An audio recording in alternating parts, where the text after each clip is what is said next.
So we're back from the Rich Dad, Poor Dad seminar today. We had about 20 people attend. We went to see 4 houses. Each of these attendees paid $5,000 each to attend this seminar. Um, it's a 3-day seminar, and we facilitated and helped find these properties for these clients to show them examples of properties that good options to invest in for fix and flips and or even buy and hold. And also we facilitated the showing of properties that were done in the same market so that they can see what can be done and compare it to the possible fix and flip. I met a lot of motivated people, a lot of investors that want to get started. From all over the country, San Francisco, Phoenix, Florida, people from all over. That was great. I love to talk to them. One of the takeaways I got from that was there's a lot of opportunity out there, and working with like-minded people, you can feed off that energy, and I think that's what we do here with the team approach at Team New Vision. So let me talk about some of the properties that we saw today. They first wanted to see a finished product in Gardena. It's on 1145 Marine Avenue. This was a great teaching tool because this home was what not to do with your fix and flip. It was really poorly done, poor workmanship. They really didn't pay attention to the details. The place was dirty. They didn't clean it up before the open house. They had staging furniture, but it was stuck in the garage. The furniture that they put out in the bedroom wasn't even on a frame. They just put the beds on the floor. So it was really poorly done. I was very embarrassed for the listing agent, but that's a great example of what not to do and what not to do with the fixed portion and what not to do with the pricing, because that's a strategy you really need to work with your listing agent on.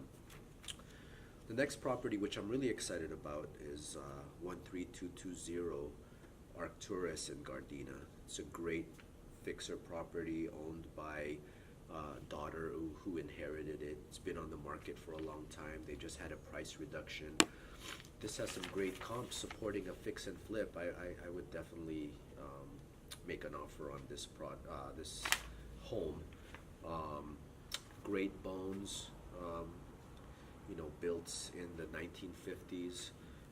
Great material at that time. It just needs some TLC. Great product. Another finished product we went to visit in Inglewood was on 223 Plymouth Street. I think that this was a great example of an investor who took the time to fix the property up and do it right.